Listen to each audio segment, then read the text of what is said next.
بسم اللہ الرحمن الرحیم، السلام علیکم ورحمۃ اللہ وبرکاتہ۔ ناظرین، ایک مختصر سا ویڈیو کلپ ہے۔ دعوت اسلامی کے بڑے قداور مفتی ہیں حضرت علامہ مولانا مفتی محمد حسان صاحب عطاری دامہ برکاتہ عالیہ۔ آپ کا یہ چھوٹا سا کلپ ہے، تقریباً 3 سے 4 منٹ کا ہوگا۔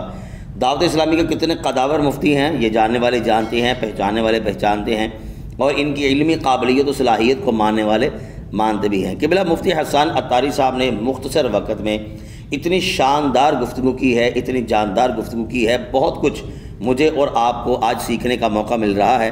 میں گزارش کروں گا آپ اس ویڈیو کو مکمل ضرور دیکھیے گا۔ بالخصوص انہوں نے ٹارگٹ کیا ہے مرزا انجینئر کو، وہ جو جیلم کی کتی ہے یہ بھی، اور اس کتی کے آگے جتنے بھی کتورے ہیں وہ بڑا اولیاء کرام پر، علماء کرام پر تنقید کرتے ہیں۔ اور یہاں پر ایک بات میں مزید کرنا چاہوں گا، پھر میں کلپ آپ حضرات کے سامنے رکھوں گا۔ یقین کیجئے، میرا خیال ہے کہ غالباً یہ 1 یا 2 دن پہلے کی بات ہے، میں اس مرزا انجینئر کو سن رہا تھا اور امام اعظم کی غلطیاں یہ بندہ نکال رہا ہے کہ ان سے بڑے بڑے معاذ اللہ بلنڈر ہوئے، آگے سے کہہ رہا ہے اس میں تو کوئی شک نہیں، انہوں نے یہ بھی بلنڈر مارا، یہ بھی بلنڈر مارا، یہ بھی بلنڈر مارا۔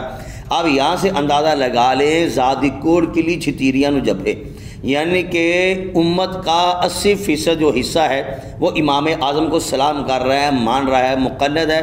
یہ بندہ امام اعظم کی غلطیاں نکال رہا ہے، لیکن اس بندے میں جو خامیاں ہیں وہ سارے جانتے ہیں۔ لیکن مفتی حسان عطاری صاحب نے اس بندے کو کس طرح ایکسپوز کیا وہ بھی ایک مرتبہ سن لیجیے گا۔ ساتھ ساتھ میں ہمارے لیے بہت کچھ انہوں نے جو ہے وہ علمی موتی جو ہے وہ ہماری جھولیوں میں ڈال دیے ہیں۔ آپ ایک مرتبہ سن لیجیے گا تسلی کے ساتھ، پھر آخر بار آپ اپنی رائے کا اظہار کیجیے گا، باقی بات انشاءاللہ ویڈیو کے بعد کرتے ہیں۔ تمہاری عربی کا حال یہ ہے کہ تمہیں پتہ ہی نہیں کہ عربی کے اندر پے اور ٹے نہیں ہوتا، اور تم اسی کو عربی بنائے بیٹھے ہو۔ تمہیں پتہ ہی نہیں کہ مضاف کے اوپر الف لام نہیں آتا اور تم وہ پڑھ رہے ہوتے ہو۔ یہ اختلاف کرے گا وہ کہ جس کے اندر اس چیز کی صلاحیت ہوگی۔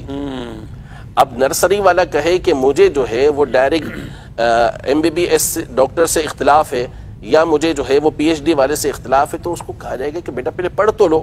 تو یہ جو فروعی مسائل ہوتے ہیں نا، یہ شروع سے صحابہ کرام علیہم رضوان کے درمیان سے اس طرح اختلاف چلتا ہوا آیا، اور انہی اقوال کو لیتے ہوئے یہ چاروں مذاہب میں اسی انداز کو اختیار کیا گیا۔ کسی نے کسی کے قول کو اختیار کیا تو کسی نے کسی کے قول کو اختیار کیا۔ اوپر دیکھیں کہ حضرت امام احمد بن حنبل جب تکبیر تشریق کا وقت آتا ہے تو اس میں آپ حضرت علی رضی اللہ تعالیٰ عنہ والی روایت لے رہے ہیں، کیونکہ آپ کے نزدیک وہ اتھینٹک ہے، اس حوالے سے آپ نے اسے اختیار کیا۔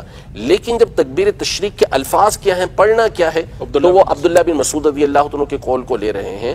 تو اس لیے جو فروعی مسائل ہیں اس طرح کے جو عقیدے سے تعلق نہیں رکھتے، ہمیشہ سے یہ چلتا ہوا آیا ہے۔ حضرت علی رضی اللہ تعالیٰ عنہ کا موقف کچھ ہوتا تھا، بعض اوقات حضرت عمر کا موقف کچھ اور ہوتا تھا، عبداللہ بن مسعود رضی اللہ عنہ کا موقف کچھ اور ہوتا تھا۔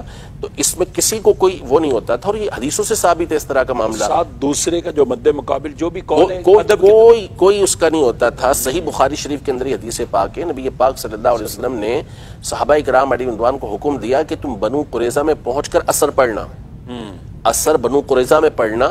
تو وہ لوگ نکلے اور درمیان میں عصر کا وقت آ گیا، تو بعض صحابہ نے کہا کہ ہم یہاں عصر پڑھیں گے، وقت شروع ہو چکا ہے اور نکل جائے گا وہاں پہنچتے ہوئے، تو ہم یہاں عصر پڑھیں گے۔ بعض نے کہا نہیں، نبی پاک صلی اللہ علیہ وسلم بنو قریظہ میں پہنچ کر نماز پڑھنے کا کہا ہے۔ تو انہوں نے کہا کہ نبی پاک صلی اللہ علیہ وسلم کا جو مقصد تھا وہ یہ تھا کہ ہم تیزی کے ساتھ چلتے ہوئے جائیں تاکہ عصر تک وہاں پہنچ جائیں، لیکن ان کا مقصد یہ نہیں تھا کہ ہم وہیں پہنچ کے عصر پڑھیں۔ لیکن انہوں نے کہا نہیں، حضور پاک صلی اللہ علیہ وسلم نے وہاں ہی پہنچنے کا کہا ہے۔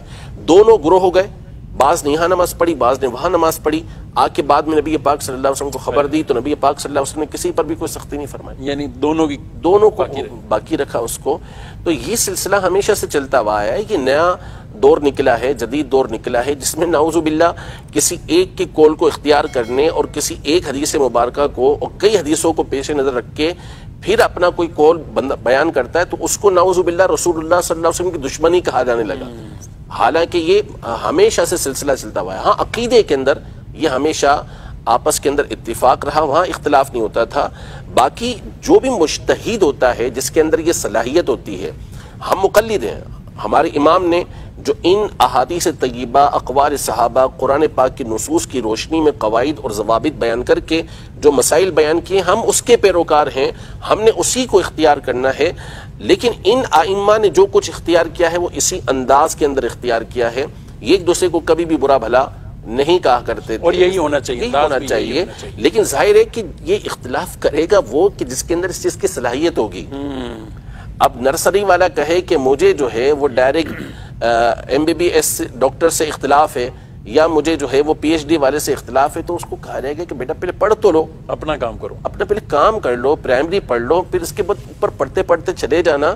پھر جب تم اس مقام پر پہنچ جاؤ تو تم یہ کر لینا، تمہارا حال تو یہ ہے کہ تم اختلاف کرنے بیٹھے ہو، اور تمہاری عربی کا حال یہ ہے کہ تمہیں پتہ ہی نہیں ہے کہ عربی کے اندر پے اور ٹے نہیں ہوتا، اور تم اسی کو عربی بنائے بیٹھے ہو، تمہیں پتہ ہی نہیں کہ مضاف کے اوپر الف لام نہیں آتا، اور تم وہ پڑھ رہے ہوتے ہو۔ تو یہ چیزیں تو ظاہر ہے کہ بندے کو علمی لیول اس کا اتنا گرا ہوا ہو، اور وہ کہے کہ مجھے اس سے اختلاف ہو سکتا ہے، تو پھر یہ تو مذاق ہو جائے گا نا۔ بالکل مذاق۔ اور دنیا کے اصولوں میں تو کوئی اس طرح کی چیز برداشت بھی نہیں ہوتی، لیکن دین کے معاملے میں لوگ پروموٹ کرنے بھی شروع ہوتے ہیں کہ ہاں ٹھیک ہے یہ کر رہا ہے، تو جو دین بیزار لوگ یا ایسے لوگ جنہوں نے دین کی ویسے ہی مخالفت سوچی ہوئی ہے اور اپنے بنایا ہوا ذہن کہ یہ کرنا ہے، تو وہ اس چیزوں کو پھر مزید اور آگے پھیلاتے ہیں۔ اللہ انہیں بھی ہدایت عطا فرمائے۔ ناظرین، آپ نے قبلہ مفتی حسان عطاری صاحب دامہ برکاتہم علیہ آپ کی گفتگو جو ہے وہ سماعت کی ہے، اور آپ گنجائش سنیں گے اس پر مزید کچھ کہا جائے، لیکن یہاں پر جو شاندار مجھے بات لگی ہے وہ یہ ہے، اور ہمارے لیے بہت بڑی یہ دلیل ہے، ہم کسی کے سامنے بھی الحمدللہ یہ بات کر سکتے ہیں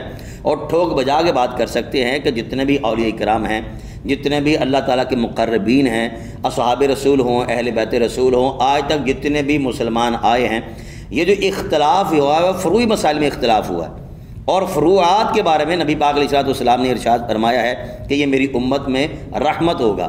اب یہ جو لوگ تنقید اعتراضات کرنے والے ہیں، اب ان کو پتہ ہی نہیں ہے کہ جو فروعات ہیں وہ تو نبی پاک علیہ السلام نے رحمت فرمایا، یہ اختلاف بھی اس امت کے لیے رحمت ہے۔ جہاں رہی بات عقائد و نظریات کی، وہ اصحاب رسول سے لے کر اہل بیت رسول سے لے کر تمام اولیاء کرام سے لے کر آج تک الحمدللہ عقائد و نظریات میں کسی قسم کا کوئی اختلاف نہیں رہا۔ یہ جو مرزا انجینئر ہے، یہ آ گیا تھا امام اعظم نے یہ غلطی کی ہے، فلاں نے یہ غلطی کی ہے، فلاں نے یہ غلطی کی ہے۔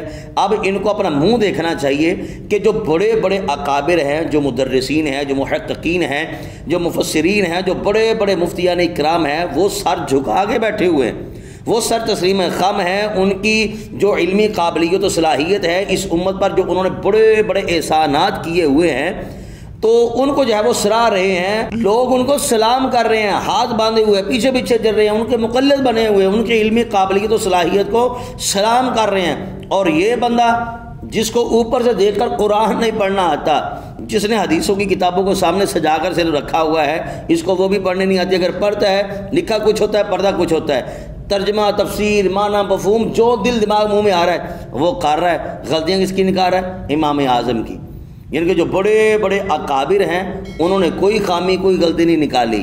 یہ بندہ اٹھا ہے، یہ خامی ہے، وہ غلطی ہے، یہ غلطی ہے، اور اپنی علمی قابلیت کیا ہے وہ سارے جاننے والے جانتے ہیں، جو دل دماغ منہ میں آتا ہے یہ بندہ بولنا شروع کر دیتا ہے۔ اور سب سے بڑی صدمہ والی بات یہ ہے، نہ اس کو شرم آتی ہے نہ اس کے فالوور جتنے بھی ان کو شرم آتی ہے۔